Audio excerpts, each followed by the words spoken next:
There are two kinds of motivation.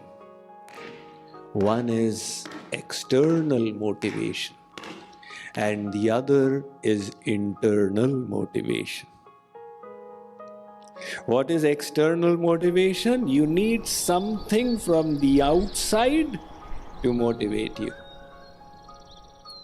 Your boss praised you. Look, he has given me a commendation. Now I'm motivated. This is external motivation. And what is internal motivation?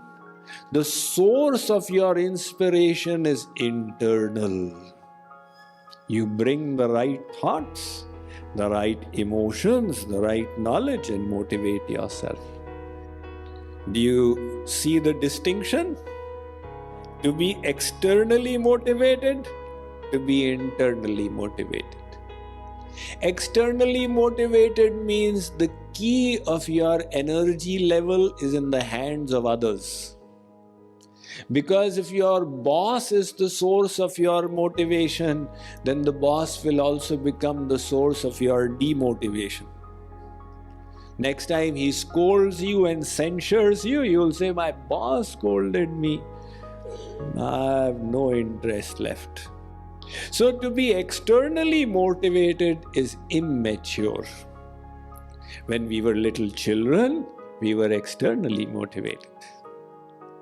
But as you grow up, you are expected to mature emotionally. To mature emotionally means that you develop your own inner fuel of inspiration. In other words, you shift focus to become internally motivated. If you are internally motivated, nothing will dampen your spirits. We need to find out how to tap into that kind of inspirational energy.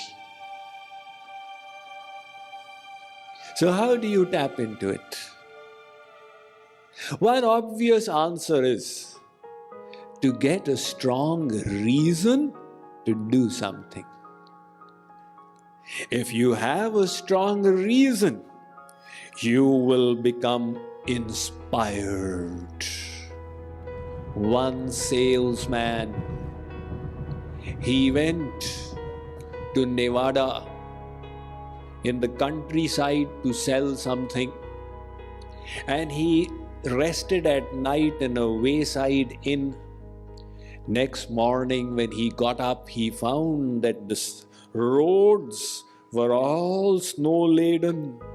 Everything was white.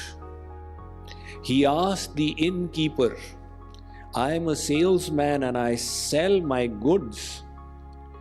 Do you think the environment is good enough to go out and sell things?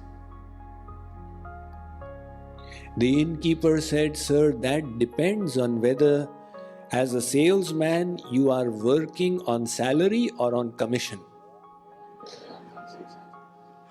If you are working on salary, you are going to get it in any case, whether you go or you don't go. Then the weather is very difficult. You should not go. But if you are working on commission, you have a strong reason, a strong why to go and get your commission. You will find the weather is all right, you can go. So this big why, big reason, then becomes the source of inspiration. One long-distance runner from Kenya called Bernard Kiplagat, he was asked by reporters that how is it that Kenya produces so many amazing long-distance runners? So Kiplagat's answer was that, in Kenya, on the road, after every little while we have got boards. Beware of lions. That makes us run very fast. We have a big reason to run. If you can provide yourself with a big reason to do something, you will become inspired. So simple. Let me give you a third example. One king discovered his close servant in the palace was stealing. That hurt the king tremendously. I took care of him. I raised him and made him competent, gave him such an important place in my retinue of servants, and he was stealing. How shameless! The king was so annoyed. He wanted to sentence his servant to death. However, he decided to make a game out of it. Thought he'll get some fun while punishing his servant. So he said that I'm going to sentence you to death, but you have one chance of reprieve.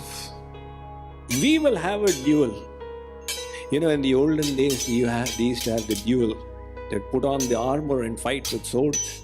If you can defeat me, I will forgive you and give you the freedom to live.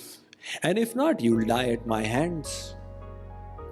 The king thought it would be a cakewalk because he had fought with swords all his life and engaged in many duels. He had been trained in the military sciences. The servant had no such exposure. All right, they dressed up, they lifted their swords, and the duel began. The king's minister was looking.